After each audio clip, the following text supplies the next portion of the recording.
Welcome back. You're still watching Fut-Afrique. This is your ultimate arena for all things African football. We're talking about the Africa Cup of Nations qualifiers that have come with a whole lot of upsets, but also some surprises as well. It looks like Ghana may not make it, but football khaina therefore. But as for now, it looks like Ba Sala. You know one thing what I said when I arrived here today for the show? I spoke to the producer, said to Ms. Marcia, please make sure the junior has all our stock in. I thought about it, I'm like, thank the Lord we dressed by Ben Sherman, it's not Tribal Freak.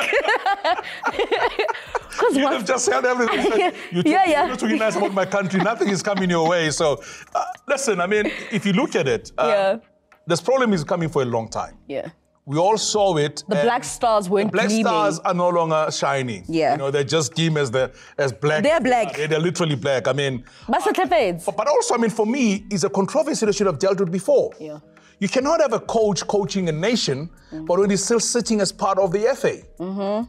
And I thought to myself, how are you mixing business and pleasure? They're only saying now that he needs to relinquish his position at sitting at the FA because he's focusing on Sudan. Hence, Sudan were able to get the better of Ghana because the man sitting there was in charge of Ghana. He's sitting as part of Sudanese national team, as the coach of the team, but he's also sitting within the Ghanaian Football Association. It's like, how is that possible? It's taking things lightly, and I think this is the conversation that I always have with you when we talk about associations. Yeah. I believe that CAF needs to hold associations accountable to know as to what is it that you're doing within your association. Yeah. But then again, CAF can't baby everyone.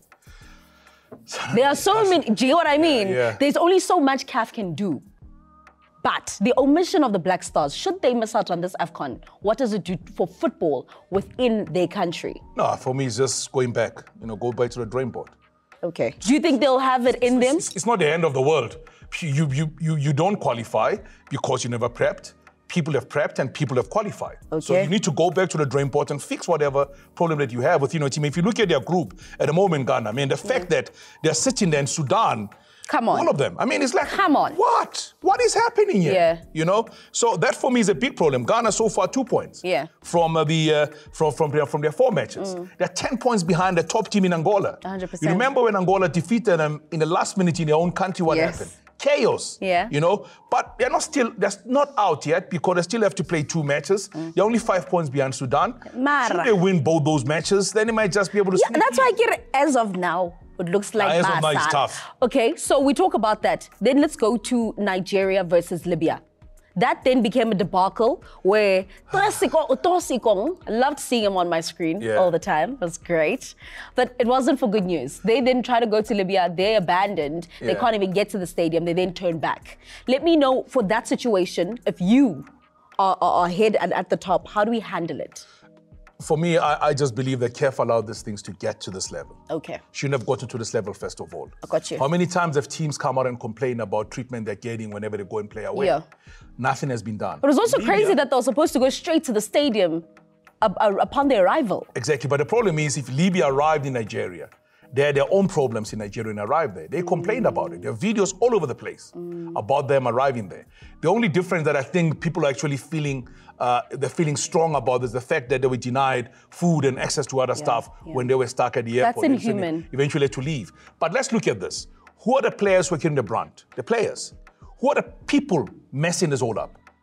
Administrators. Yeah. So that's for me is a problem. Administrators need to get their house in order. Do we have the right administrators in these positions, or are we just taking you because, you know how to compile an invoice, sharp, come through? No, but the problem is that we have allowed this to be a norm in Africa. That's what the problem is. That's on us as well. I have traveled around the continent, and I can tell you, some of the things I've seen when I've actually covered matches for Bafana Bafana, I've actually covered other tournaments. It's surprising, it's shocking. Yeah. But you realize that ordinary people in the streets are good people. The administrators make it look like we hate each other. We don't want to see each other. But that's where the problem is. CAF now needs to take a stand and cap this whole thing out because this is affecting what we call the beautiful game, and that's where the problem is. Personally, if you do ask me, you see how we now on this bandwagon of saying we want to see coaching license, etc., etc. Yeah. Everyone else who's working within the associations, let's see your qualifications because we do provide the courses. No, Itu. Some people nelebo pressa. Yes. So they did PR work, Gogo Strate. You can't take them out. No, fair enough, but we do provide the courses. At least do the course, get the certificate, and let's hire you.